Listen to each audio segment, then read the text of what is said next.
This is Lorena Mora-Mowry for Mujer Latina Today. We are is incredible, proud, and happy to be here with this incredible, talented tenor and soprano. We have with us Roderick Dixon, tenor, and Christine Gurkey, close.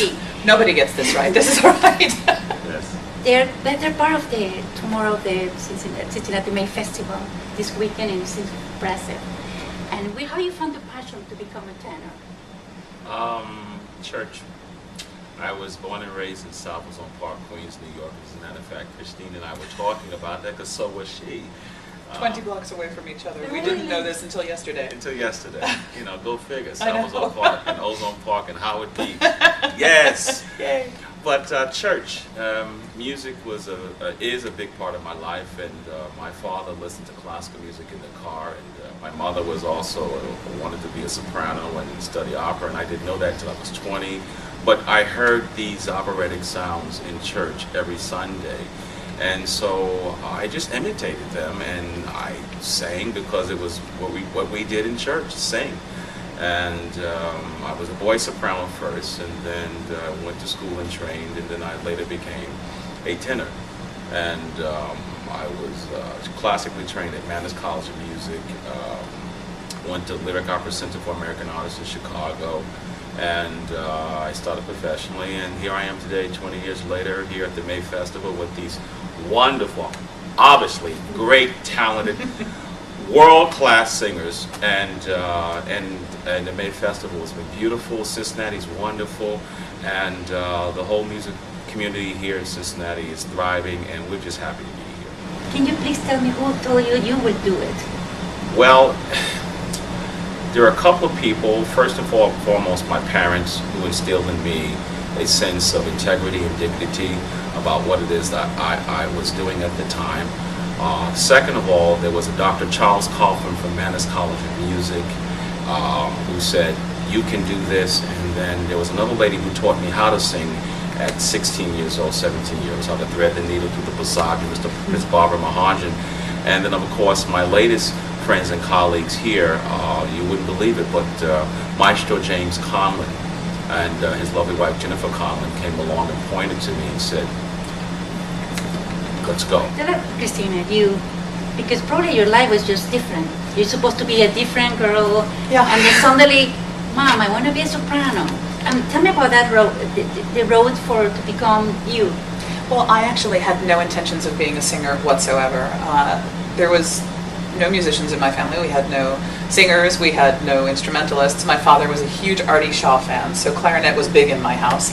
So when it came time to start considering music, he said, "You have to play clarinet." That's going to get me no dates at all, but okay, I'll try it. And I turned out to be quite good at it, and I really liked it. And so as I got through my high school years, my intention was to be a high school band teacher, because my first really big patron, you know, not with money, not with goods, but with his heart and his gifts and his talents, was a man named Peter Randazzo, and he was my high school band teacher. And he was a remarkable musician, and I thought, he has so many people that have nothing to do with music, and they won't go on to be musicians, but they want to be part of what he is teaching here.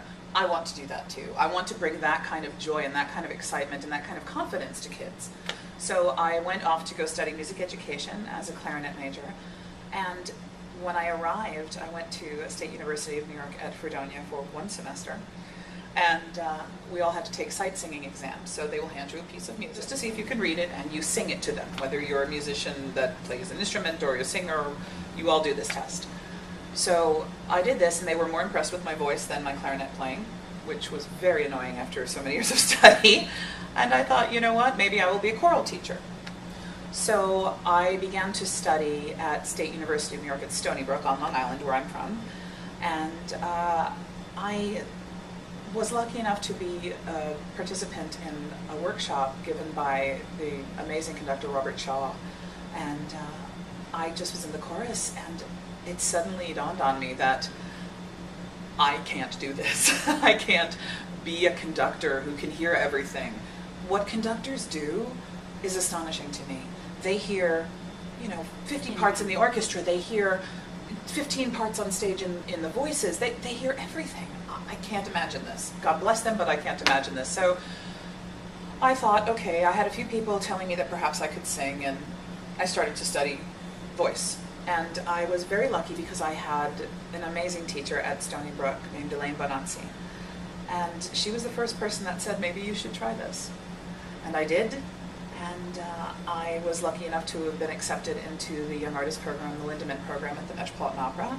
Studied there for 3 years, and somehow or another I'm still paying my bills doing this. I'm just thinking about the opportunity, how your world changed, because you're here in Cincinnati, but you're being in Houston, you're being and all the Scala and the Metropolitan. Let's talk about challenges, because you're traveling and you're in this very competitive world, and then how difficult sometimes it's like, I don't want to sing today, I just want to, tell me about your life as a tenor and a soprano.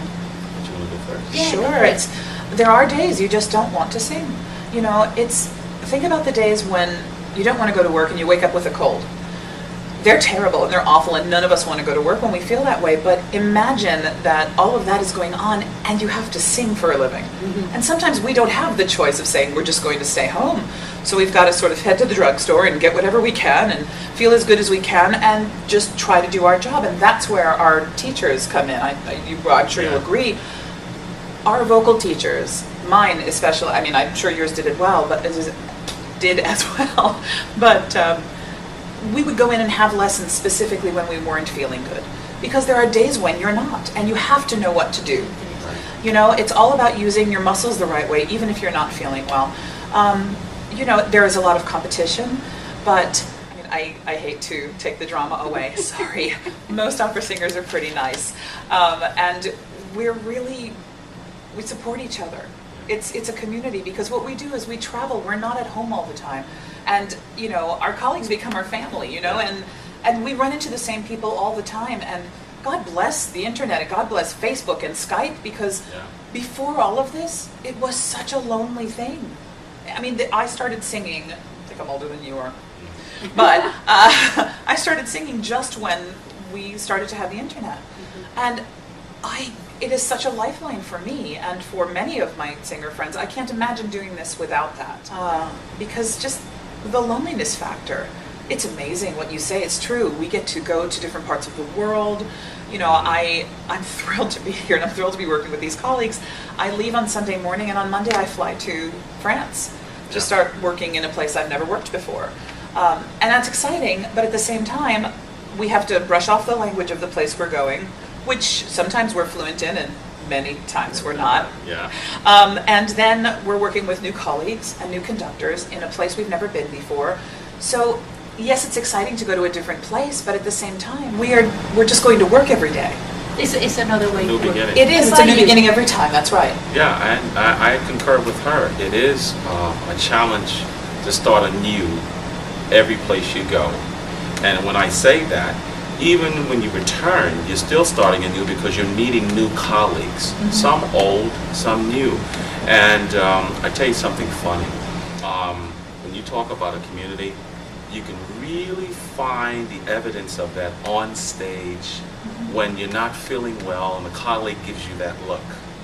And another colleague says, I have your back, it's Or okay. they come and they hold your hand, Hold your squeeze hand, you so yeah. you can get through something. Yeah, and you take the breath, and you've probably been rehearsing 2 or 3 weeks.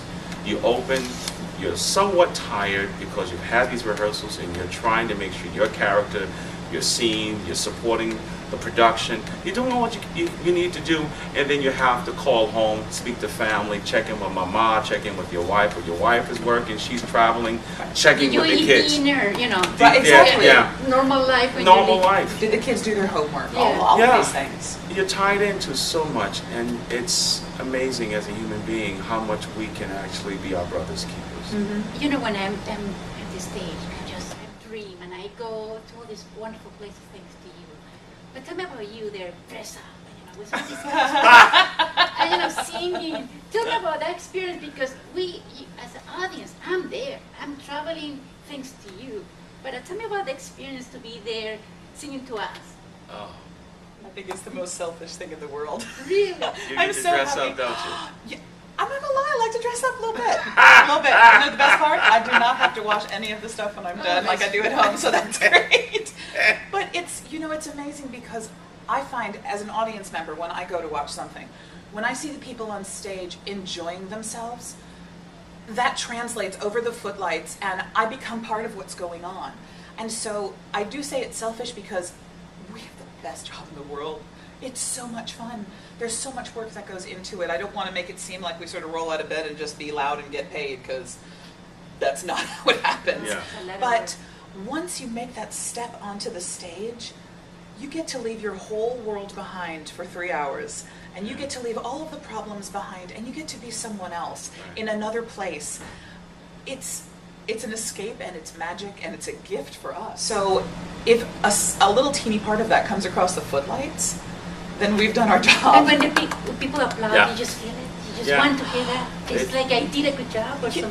Well, you know, I mean, I'm always happy when I hear applause, not because I want the accolades, but because that means I've done something You right served the to, public. I have served the public. That's We exactly have right. given what we were supposed to the people who've come. Yeah, I will tell you this. For me, fashion and costumes are the most interesting things to a character. And you put on the garment, you wear it, you say, well, you know, I would love to wear this outside the theater. But then you also realize that the garment gives us so much information about that character's world. And so when you get a designer who wants to drop a nice tailored suit on you, and a nice tie, and you just get to walk 10 feet tall, and you just step out there and you can just feel the weight of the character in the scene. Now that's beautiful, but more importantly, it serves the humanity of everybody in the room. They get the dream as well, and they get to live in that moment. And that's what I love about fashion in the theater. It's about dreams. You know, something interesting about you, both of you, is just sings opera in German and French, Spanish. All the languages. Tell me, you know, it's difficult. You're thinking in German there because I speak Spanish. I think my brain is in that stage. But tell me about that experience to be switching and working. Oh God, it's German. Sorry, I need to tell me about that process. I'll say this: the languages, for the most part, it's all about conjugating the verbs. And then the second thing is really understanding the context of the sentence in the foreign language, not just in terms of word for word, but the subtext of the intention of what the character is saying and why they're saying what they're saying when they say it in the scene. And how does it keep the structure of the scene really wonderful?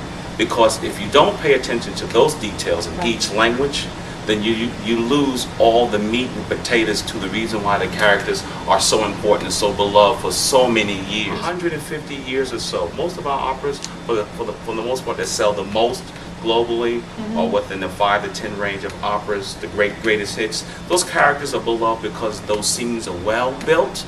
The dialogue between them is well constructed, and the music is gorgeous. So language is really important. But as well, the subtext, it's the meeting between the periods, comments, and exclamation points that give out the stuff that make those characters translate for generations after generations. What do you think? No, I agree with you completely. And the one thing that goes along with all of that, the composer had to go to the poetry or the story or the libretto that he wanted to set to music before he wrote the music. So the words, there's always this, you know, that the words of the music come first. This is a big, you know, way back. This is a big discussion in music and in opera. But the words were what inspired the composer to write the music underneath it. Yeah.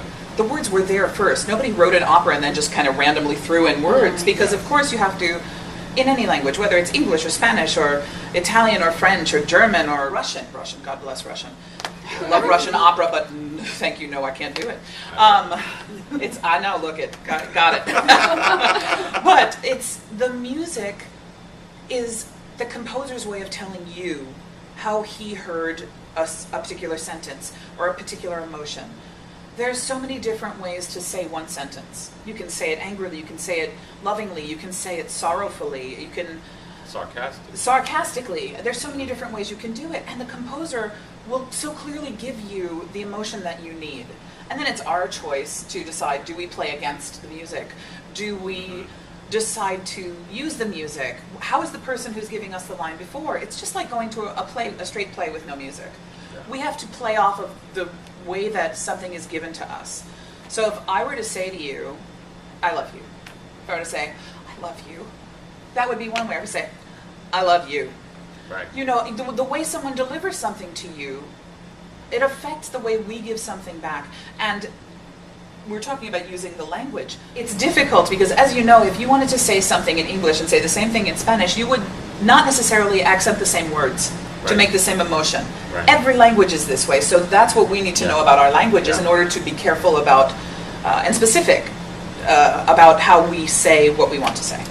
Well, we will be talking about tomorrow because I will be there. Tell me about tomorrow. This is a wonderful program. This is Cincinnati May Festival is having tomorrow at 8 o'clock. Tell me Yeah. about your participation tomorrow, Oedipus, and you will be at the Igor Stravinsky. Yeah, Igor Stravinsky. Oh my gosh, tell me about that. And we will be there. And tell me about why we have to go and come and see you. Well, the first reason why I would say to the community that you should come, because it's one of the great Greek tragedies. Sophocles wrote this Greek tragedy, and Igor Stravinsky set it to music, and it first premiered in Paris in 1927, and then in the United States at the Boston Symphony in 1928. And this is a very famous story, Oedipus Rex, the young man with the feet tied together by his mother and father. And you know this story because it's basically the same story we see every day on television.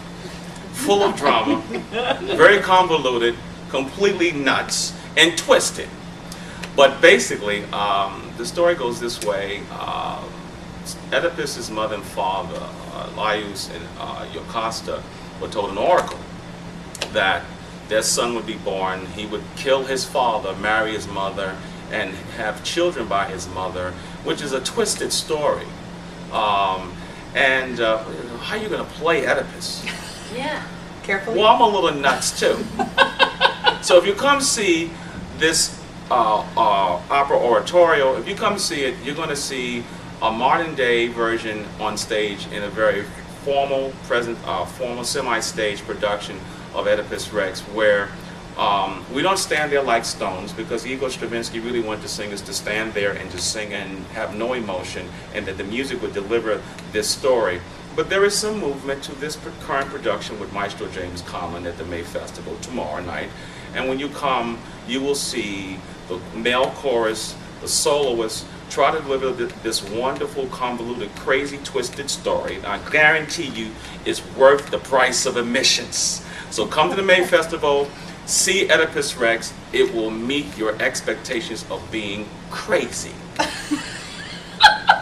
Let's talk about you, Christine. You will be at Richard Wagner, Die Walküre, Die Walküre, probably. Tell me about that. Tell us about why you're passionate about this, and you're part of the May Festival on Saturday, 8 p.m. Tell us about it. Okay, sure. This opera is an excerpt from Die Walküre, and it is part of the Ring Cycle by Wagner. And it's just, if you picked up the storybook from when you were a kid with all of the knights and the fighting and the maidens and all of the action and the adventure, this is what this entire cycle is. It's 4 operas, and Die Walküre is the second.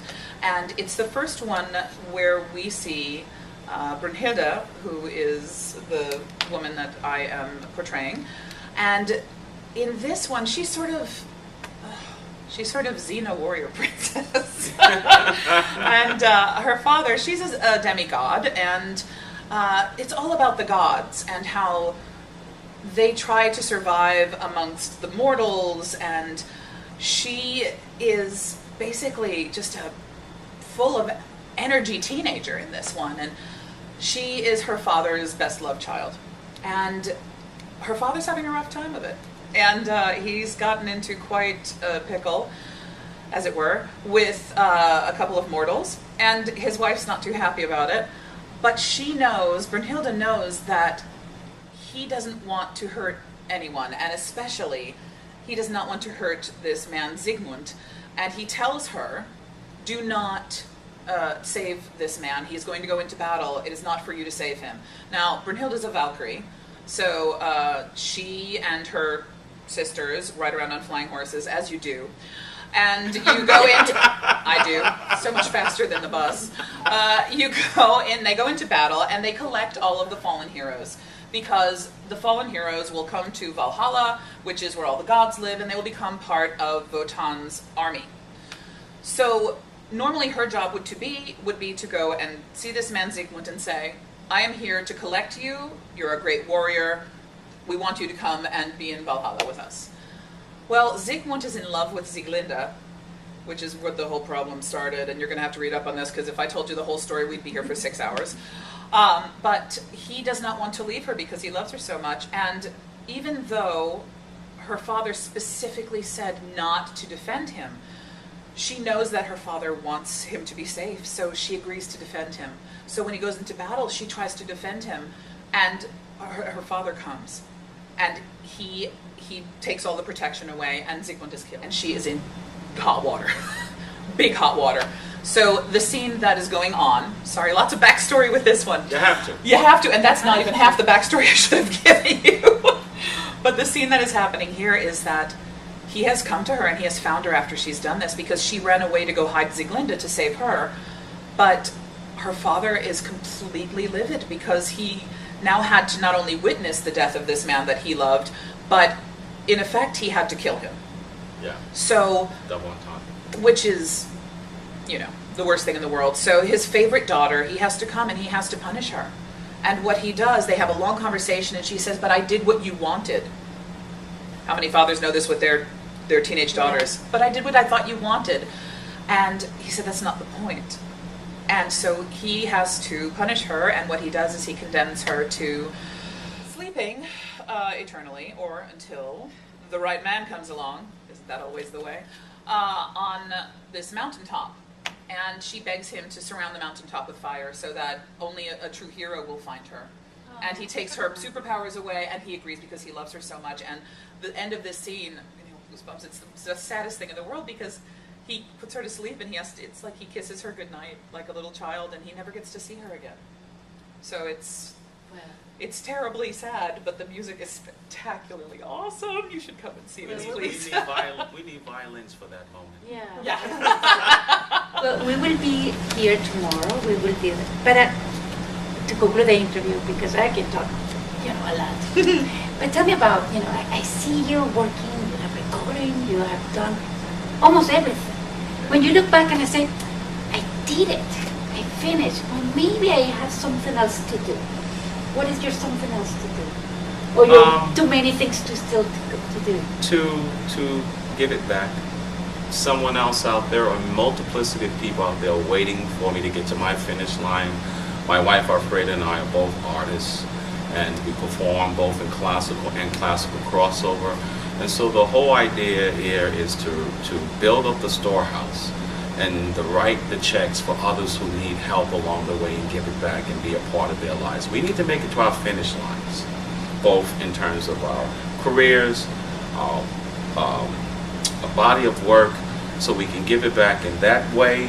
We can give it back financially, we can give it back emotionally, and as a human being. And so that's the whole point, is to make it to our finish lines and be there for those people who are waiting for us, God willing, 2014, 2015, 2016, and so on and so on. We have to get there, and so that's what I'm looking forward to, and saying thank you, because this belongs to you. Christina, tell me about. I think I agree with everything that you just said, and I think that my finish line will entail at some point, a lot of people, when they're done singing, go into teaching. And we have both been so lucky to have been part of young artist programs and training programs that have been so important, that I think at some point when I'm done with this, I would very much like to run a training program for young singers, and to pass on everything that we have experienced and that we have learned, and to keep this going, because the arts are so important. You don't necessarily have to be an artist or a musician, but it's something that gives to humanity, and it's something that fills our soul. And if we don't have it around anymore, it will be such a loss. So I would like to be part of training the future. Well, I'm so humbled that you're giving me the opportunity to interview you for the community, for everyone that love opera like me and believe that the music connects us. And that's why we're here in any language. In Espanol, you're going to Madrid pretty soon. You're going to France. So everything we're connected with opera, and it's not been from yesterday, it's from years. Have been connected in all the regions. So thank you so much. Good luck. Thank you so Thank you. much. And It was thank very you nice for to giving talk with you. opportunity, a lady with a tiny camera and a lot of power of making a voice for everyone. So thank you so much. Thank you. Thank you Thank so you, much, Lorena. Christina. Bye-bye. Pleasure. Bye-bye.